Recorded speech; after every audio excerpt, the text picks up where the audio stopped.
Amen. Bwana Yesu apewe sifa. Kwa nini Biblia inasema maombi, dua na sala vifanyike kwa ajili ya watu wote? Bwana Yesu apewe sifa. Kwa nini nasema maombi, dua na sala vifanyike kwa ajili ya watu wote? Sababu ni hapa. Na haya maneno yanapatikana kwenye Timotheo wa kwanza 2. Anasema hivi: basi kabla ya mambo yote nataka dua na sala na maombezi na shukrani zifanyike kwa ajili ya watu wote, kwa ajili ya wafalme na wote wenye mamlaka, tuishi maisha ya utulivu na amani katika utauwa wote na ustahivu, ili ni zuri nalo la kubalika mbele za Mungu Mwokozi wetu, ambaye hutaka watu wote waokolewe na kupata kujua yaliyo kweli, kwa sababu Mungu ni mmoja na mpatanishi kati ya Mungu na wanadamu ni mmoja, mwanadamu Kristo Yesu, ambaye alitoa mwenyewe kuwa ukombozi kwa ajili ya wote, utakaoshuhudiwa kwa majira yake. Bwana apewe sifa. Leo niko nafundisha kwa nini Biblia inaongea inasema kwamba maombi, dua na sala vifanyike kwa ajili ya watu wote. Bwana apewe sifa. Sasa katika lengo kubwa nazungumza kwa nini maombi yanafanyika kwa ajili ya watu wote. Kwa nini maombi inabidi yafanyike kwa ajili ya watu wote? Tunaposema maombi yafanyike kwa ajili ya watu wote, sio kwamba unapokuwa ni muombaji, sio kwamba uombee wanaokujua tu, hapana. Unaombea watu wengine ambao hata wengine hawakujui. Bwana apewe sifa. Unaweza kuwa umekaa Tanzania, uko Mbeya kama mimi, ukao unaombea watu walioko Mwanza, walioko Iringa, walioko Kigoma, ukaombea watu walioko nje ya Tanzania. Au muda mwingine nikafanya maombi ya watu wote waliopo duniani. Bwana apewe sifa. Kwa hiyo Biblia inaruhusu kuombea hata watu walioko mbali. Sasa ninachokizungumza ni hiki hapa. Unapokuwa una kalama ya maombi, unakuwa unayolusa ya kuombea watu unaowajua, lakini pia unakuwa unayolusa ya kuombea hata watu usiowajua. Unaweza kama umekaa Tanzania, unaweza kaombea walioko Tanzania, lakini pia unaweza kaombea watu walioko hata nje ya Tanzania, na bado maombi yako wao wakajibiwa kupitia maombi yako. Bwana apewe sifa. Hata kama hawajui kama naombeaga wao, lakini unapokuwa umepewa karama ya maombi, unaweza kaombea hata walioko mbali wakafunguliwa. Bwana Yesu apewe sifa. Unaweza kawaombea hata walioko mbali wakafunguliwa. Ndio maana Biblia inaongea inasema kwamba unapotaka kusali, ingia kwenye chumba cha siri, na Mungu aliyoko sirini atakujaza. Bwana apewe sifa. Unapokuwa unafanya maombi, unaweza kaombea watu walioko mbali hata wasijue kama naombea, lakini maombi yako yakawafanya wao wakajibiwa katika maisha yao. Bwana apewe sifa. Hiyo ndio sababu kwa nini Biblia kwenye hii Timotheo tuliyosoma, Timotheo wa kwanza 2:1 mpaka mstari wa 3 hapo wa pili, ni kwa nini inasema dua na sala ifanyike kwa ajili ya watu wote? Ni kwa sababu unapokuwa muombaji, unapoombea watu wa kila namna, Mungu anawajibu kupitia maombi yako wewe. Kikubwa tu Mungu awe amekupa neema ya kuwa muombaji. Mungu amekupa karama ya maombi. Bwana sifa. Tunaposema karama ya maombi ni ile hali Mungu anakulizia wewe uombe kwa ajili ya watu wengine. Tunaposema mtu fulani, tunaposema kuwa na karama ya maombi, ni ile hali Mungu anakuchagua wewe uombe kwa ajili ya watu wengine. Yaani Mungu anakubali, Mungu anakuchagua wewe uwe ni muombezi wa kuomba kwa ajili ya watu wengine. Kwamba muda wote unapokuwa duniani utaomba kwa ajili ya watu wengine na watafunguliwa kupitia maombi yako. Sasa unapokuwa na karama ya maombi, unaweza kaombea watu walioko mbali, wengine hata uwafahamu, ukaombea tu watu waliopo duniani. Na Mungu akakuongoza akasema ombea watu fulani, labda ombea wenye magonjwa ya minyoo, ombea labda watu wagonjwa wa namna gani, akakwambia labda ombea labda ambao hawajaolewa, au ombea watu wa namna fulani. Mungu akakwambia kabisa akasema ombea watu wa namna fulani. Unapokuwa na karama ya maombi ndani yako, na unapoomba hao watu wanakuwa wanajibiwa. Sasa tusome na andiko kidogo. Sasa nataka uione karama ya maombi. Karama ya maombi pia Paulo alikuwa nayo. Paulo pia alikuwa na karama ya maombi. Ngoja nikuonyeshe. Ukisoma Wakorintho wa kwanza, tunaposema karama ya maombi ni ile hali unaomba kwa ajili ya mtu fulani na Mungu anamjibu huyo mtu kwa sababu wewe umeomba kwa ajili yake. Yaani kuna mtu mwingine utamuombea kwa sababu wewe umeomba kwa ajili yake. Mungu atamjibu uliyemuombea kwa sababu ya wewe uliyeomba kwa ajili yake.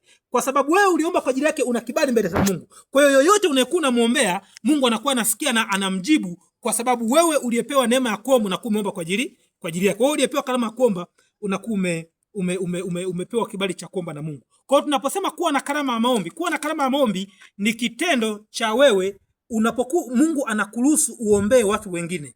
Tunaposema nayo karama ya maombi, ni pale Mungu anakuwa anakuruhusu uombee watu wengine. Bwana Yesu asifiwe. Pia Yesu Kristo alikuwa na karama ya maombi, ndio maana anaitwa Biblia, Yesu Kristo anaitwa muombezi. Sasa Paulo naye alikuwa na karama ya maombi. Ni kwamba alikuwa amechaguliwa na Mungu aombe kwa ajili ya watu wengine. Anapoomba kwa ajili ya watu wengine wanafunguliwa. Hata kama wako mbali, wanaweza kaa mikoa mingine, na anapokaa Paulo, wanaweza kawa nchi zingine mbali na Paulo, lakini Paulo anapoomba kwa ajili yao, hao watu wanafunguliwa kwa sababu Paulo ana karama ya maombi ndani yake. Bwana asifiwe sifa. Sasa ukisoma hii Wakorintho wa kwanza 5, nataka nikuonyeshe karama ya maombi iliyokuwa kwa Paulo. Wakorintho wa kwanza 5 ukianzia mstari wa 3, nianzia wa 3 ila nzuri kaanzia wa kwanza. Labda nianzie wa kwanza. Anasema hivi: kwa maana kweli nisipokuwapo katika mwili, lakini nikiwapo kwa roho, mimi mwenyewe nimekwisha kumhukumu yeye aliyetenda jambo hilo kana kwamba nikiwapo. Sasa kinachoendelea hapa ni kwamba Paulo, ukianzia mstari wa kwanza, Paulo akawa anaongea, anasema kwenu nimesikia kwamba kwenu kuna zinaa kwenu. Paulo anaongea, labda nisome, anasema hivi: yakini habari imeenea kuwa kwenu kuna zinaa, na zinaa ya namna isiyokuwako hata katika mataifa, kwamba mtu awe na mke wa babaye, nanyi mwajivuna wala hamkusikitika, ili kwamba aondolewe miongoni mwenu huyo aliyetenda jambo hilo.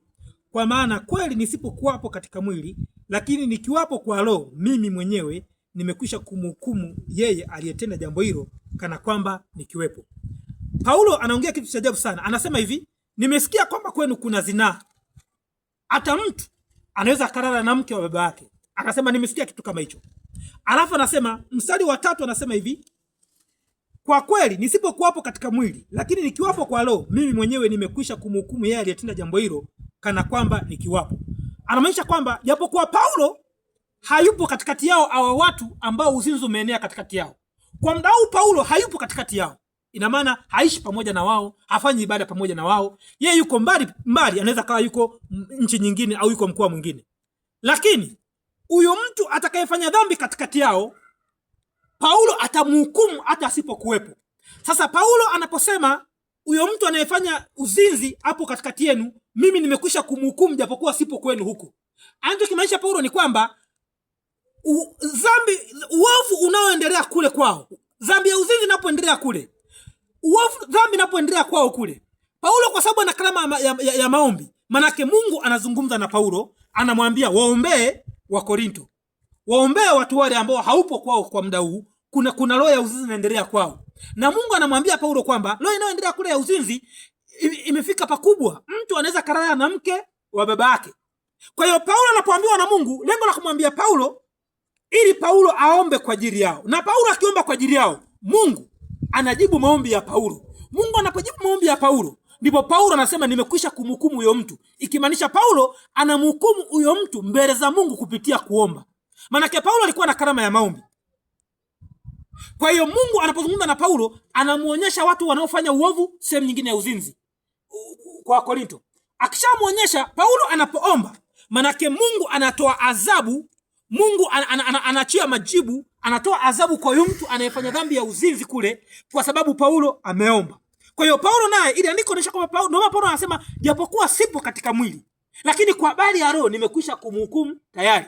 Ikimaanisha, anaposema kwa habari ya roho, ikimaanisha kwamba katika hayo maisha mnayoishi, yule mtu anayefanya dhambi ya uzinzi lazima atavuna alichopanda. Huyo mtu anayefanya dhambi ya uzinzi katikati yenu lazima atahukumiwa na Mungu, kwa sababu mimi Paulo nimeomba mbele za Mungu kwa ajili yake. Kwa nini tukizungumza niki hapa? Paulo alikuwa na karama ya maombi, akiomba kwa ajili ya watu wengine wanajibiwa.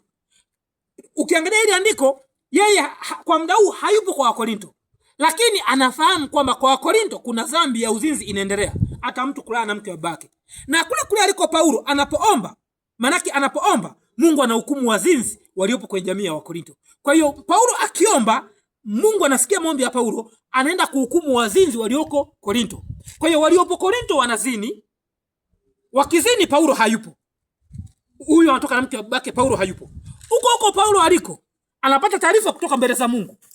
Anapata taarifa, akifahamu anapoomba kwa ajili ya Korinto, anapewa taarifa na Mungu. Akiomba kwa ajili ya Korinto, wale wazinzi wanaadhibiwa na Mungu kwa sababu Paulo ameomba kwa ajili yao. Wale wazinzi wanahukumiwa na Mungu kwa sababu Paulo ameomba kwa ajili yao. Kwa hiyo Paulo alikuwa na karama, anapoomba kwa ajili ya watu fulani wanafunguliwa. Kwa hiyo unapokuwa na karama ya maombi, unaweza kaombea watu walioko Mwanza, ukaombea waliopo Kigoma, unaweza kaombea waliopo Kenya, unaweza kaombea walioko Malawi, unaweza kaombea walioko Uganda na wakafunguliwa kwa sababu na karama ya maombi. Unaweza kama umekaa Tanzania. Ndio maana Biblia inasema maombi na dua vifanyike kwa ajili ya watu wote. Ni kwamba hapa naongea na watu ambao wana karama ya maombi. Ni kwamba ukiwa na karama ya maombi, unaweza kawa Tanzania, ukaomba kwa ajili ya Uganda wakafunguliwa kule kule, japo hata usipoenda Uganda. Unaweza kawa Tanzania, ukaomba kwa ajili walioko Marekani, wakafunguliwa kule kule Marekani. Unaweza kawa Tanzania, ukaomba kwa ajili ya watu walioko Malawi, wakafunguliwa. Unapokuwa Tanzania, unaweza kuomba kwa ajili ya watu walioko nje ya nchi, wakafunguliwa. Na pia unaweza kuomba kwa ajili ya ulimwengu wote, wakafunguliwa kupitia maombi yako. Bwana sababu sifa. Kikubwa tu Mungu amekupa karama ya maombi. Tunaposema kuwa na karama ya maombi, Mungu ni kupewa kibali na Mungu cha kuombea watu wengine. Haijalishi wako mbali wanakuona au wapo karibu yako. Mungu akubariki sana. Asante kwa kunisikiliza. Unasikiliza mahubiri haya pia usiache kusubscribe kwenye akaunti yangu ya YouTube, usiache kusubscribe. Mungu akubariki sana. Lakini pia kwenye TikTok pia usiache kunifollow. Mungu akubariki sana. Amen.